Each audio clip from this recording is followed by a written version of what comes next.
Moving on to two-way, you've got Luers at Tipton. You know, going into the tournament, I didn't think there was anybody that was going to beat Luers. I thought Churubusco was going to give them a little bit more of a game. I spent the entire night at that game. I thought it would be a little bit more competitive. Churubusco had some penalties. They kind of threw them off, especially in the first half. But a long trip to Tipton, does that really even matter? They could bus to Arizona and they would still win this game. Bishop Luers is not losing this game. They beat Tipton 55-14 last year. The Blue Devils are allowing 20 points per game playing their schedule. Can you imagine what Bishop Luers is going to do with the offensive capabilities that they have? I mean, I hate to say this because every Friday night you got to show up and you got to play well in all three areas. You got to be disciplined and not have penalties and things like that. But Bishop Luers can name their score in this. There's virtually no way that Bishop Luers loses this game. They're a dominant team on both sides of the ball. They showed that against a really, really good Churubusco team, unbeaten Churubusco team, and Jalen West had 3 touchdowns in the first half.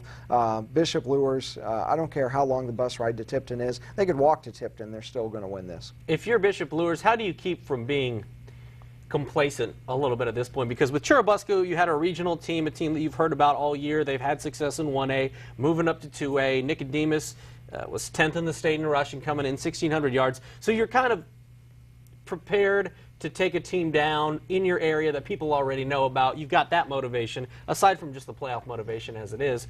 But with Tipton, I don't know. How do you get even more fired up? You can't just throw out it's regionals. Well, here's what happens is the Bishop Luers players listen to Matt Lindsay more than they listen to me on TV saying how easy it's going to be. But James Kanapke is a man on a mission this year, along with the rest of the seniors that surround him.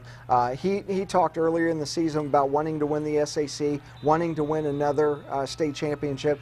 That senior class at Luers is focused on the big picture, and they understand that you have to win this Friday night in order to win a couple of Friday nights from now in Lucas Oil Stadium. And so I don't think the seniors are going to get complacent to the degree that they're threatened with a loss. Now each week does get a little bit more challenging, although, well, I say that, I think Churubusco is better than Tipton. I do too.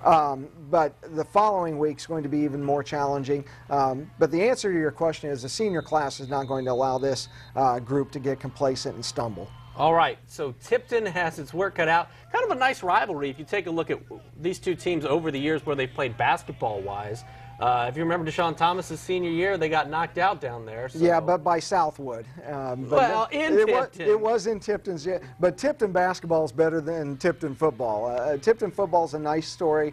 But in basketball, you know, you're capable of doing some things and you know, knock in some shots, and next thing you know, it's the fourth quarter, you get a little bit nervous, but stopping Jalen West is another matter on the football field. Yeah, it's going to be a tough one. I'm trying to think of as many ways to make this interesting when we preview. There could be bus trouble. There could be food poisoning. The pregame meal, you know, maybe Jalen Smith doesn't sleep well the night before. Maybe James Kanapke injures himself writing a paper in school and can't throw the ball as well. Maybe Michael Rogers has a hangnail. Paper cuts and hangnails may be the only way to trip up Bishop Luers in this